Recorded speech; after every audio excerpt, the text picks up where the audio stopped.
स्वागत है।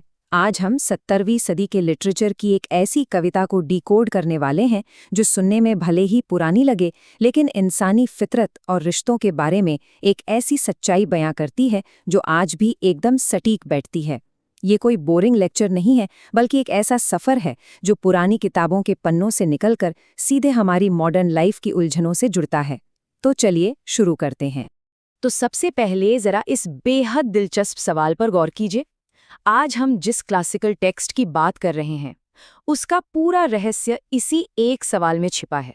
जरा सोचिए, एक साधारण सी परछाई जिसे हम रोज देखते हैं और शायद ही कभी उस पर ध्यान देते हैं, वो आखिर मानवीय भावनाओं और प्यार की इतनी गहरी गुत्थियों को कैसे सुलझा सकती है? यही वो सवाल है जो आज की हमारी इस पूरी चर्चा का आधार बनेगा।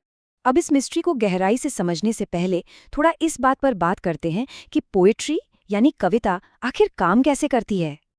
देखिए, कविता कोई आम बोलचाल की भाषा तो है नहीं। ये एक बहुत ही कॉन्सेंट्रेटेड यानी केंद्रित भाषा होती है। कई बार तो ये किसी घनी पहेली जैसी लगने लगती है, जिसे बहुत सावधानी से डिकोड करना पड़ता है।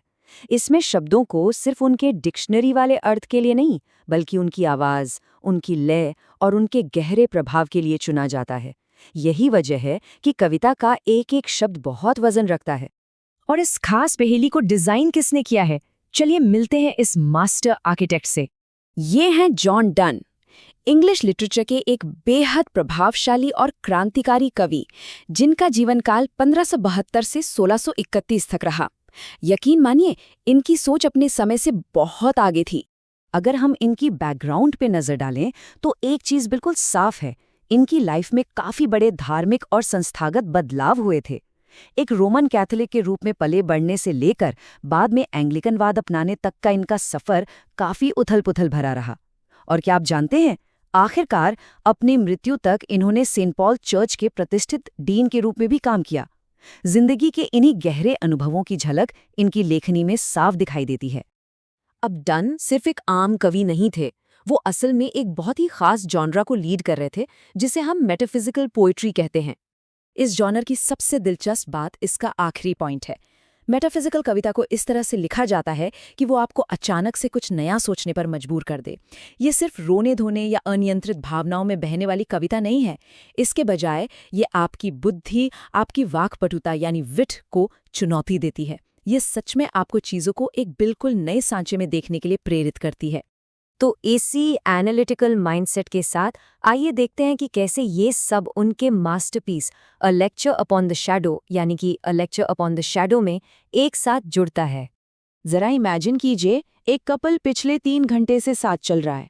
उनके ठीक ऊपर एक चमकता हुआ सूरज है और उनके चलने के साथ साथ उनकी परछाइयां लगातार अपना आकार बदल रही हैं।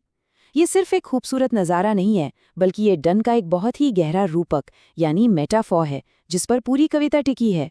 आसमान में सूरज के सफ़र को ट्रैक करते हुए ये टाइमलाइन हमें दिखाती है कि कैसे सुबह से लेकर दोपहर तक का ये समय एक रोमांटिक रिश्ते के अलग अलग फेजेस को डिफाइन करता है।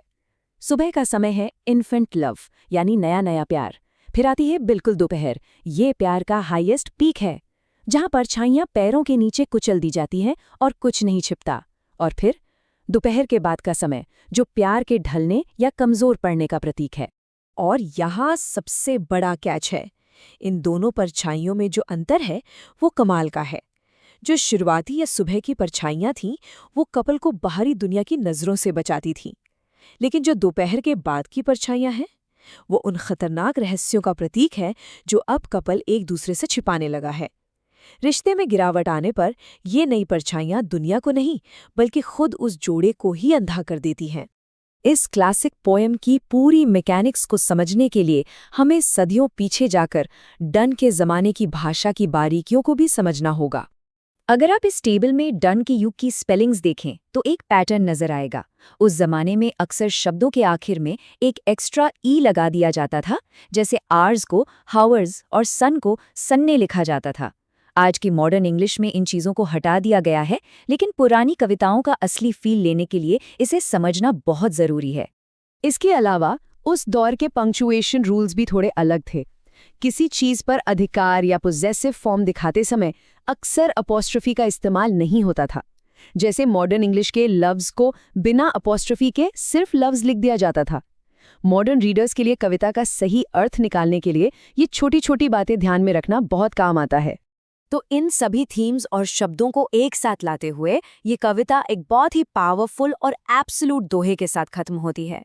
डन कहते हैं कि प्यार या तो एक बढ़ता हुआ प्रकाश है या फिर पूरी तरह से स्थिर रोशनी है, लेकिन जिस क्षण प्यार बढ़ना बंद कर देता है, दोपहर के बाद का वो पहला मिनट ही सीधे रात के समान हो जाता है।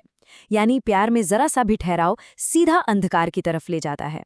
तो इस पूरे एनालिसिस को समेटते हुए इस आखिरी विचार पर जरा गौर कीजिएगा। सदियों पहले सूरज और परछाइयों को लेकर किया गया एक ऑब्जर्वेशन आज भी हमारे रिश्तों के बारे में कितने गहरे सच उजागर करता है। अगर सच में प्यार को जिंदा रहने के लिए एक पूर्ण स्थिर प्रकाश चाहिए, तो आज के इस मॉडर्न और भाग-दौड़ भरे दौर में हमारे और आपके रिश्तों में आखिर कौन सी परछाइयां आकार ले रही हैं? ये वाकई एक ऐसा सवाल है जो हमें अपने ही रिश्तों को एक नई रोशनी में देखने के लिए मजबूर कर देता है। हमारे साथ इस विचार विमर्श में जुड़ने के लिए आपका बहुत बहुत शुक्रिया।